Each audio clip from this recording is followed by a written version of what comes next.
Frog and the Mouse. A young mouse in search of adventure was running along the bank of a pond where lived a frog. When the frog saw the mouse, he swam to the bank and croaked. "Won't you pay me a visit? I can promise you a good time if you do." The mouse did not need much coaxing, for he was very anxious to see the world and everything in it. But though he could swim a little, he did not dare risk going into the pond without some help. The frog had a plan. He tied the mouse's leg to his own with a tough reed.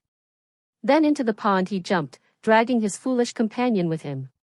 The mouse soon had enough of it and wanted to return to shore, but the treacherous frog had other plans.